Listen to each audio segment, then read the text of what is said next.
શ્રી સદગુરુ પ્રવચન પ્રસાદ 2477 પ્રવચન 44માંથી અકૂટ ભંડાર.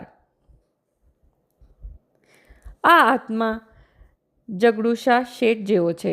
જગડુશા શેઠના ભંડારમાં નાણાં, રત્ન, નીલમણી આદિનો અખૂટ ખજાનો હતો. પણ બહારથી દેખાવ જુઓ તો નાની એવી ઓરડી, શુક્લકડી જેવું શરીર અને સાધારણ વસ્ત્ર. ગામના રાજાને ખબર ન હતી કે મારા ગામમાં આવો શેઠ છે. દુષ્કાળ પડ્યો ત્યારે રાજાએ કરડુલ લઈને જગડુશા શેઠ પાસે આવ્યો.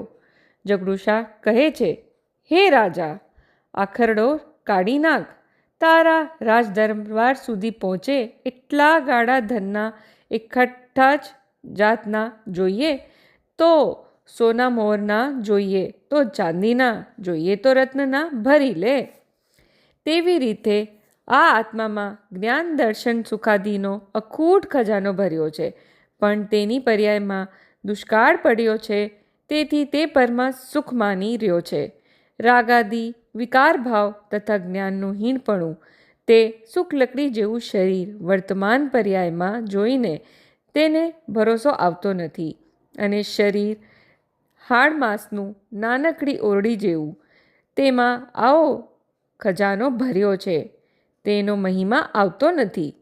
એક વખત તારા ત્રિકાળી સ્વભાવ સામે દ્રષ્ટિ કર તો અખૂટ ખજાનો ભર્યો પડ્યો છે. તેમાંથી જ્ઞાન અને સુખ કાઢ્યા જ કર, પણ તે ખૂટે એમ નથી.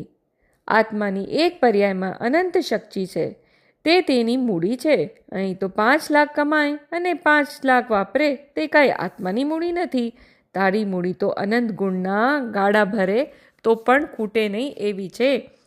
દુષ્કાળના ખરડામાં જોઈએ 5-25 હજાર લાવ્યા, તે કાઢી નાખ.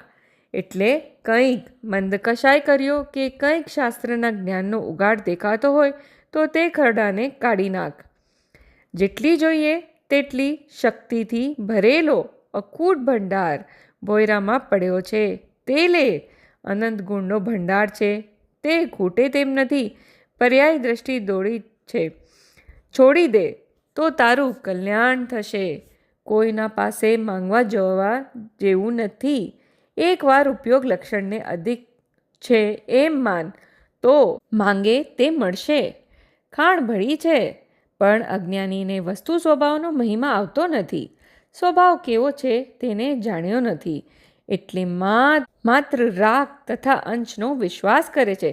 પણ આત્મા કે જે જાણવા દેખવાવાળા સ્વભાવવાળો છે, તેનો વિશ્વાસ કરે તો કેવળ જ્ઞાનની પ્રાપ્તિ થાય તેમ છે.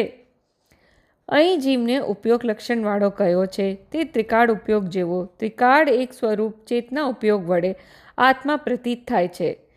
સ્વામી કાર્તિકેય અનુપ્રેક્ષામાં જીવને ચેતના પ્રમાણ ધારણ કરવાવાળો કયો છે.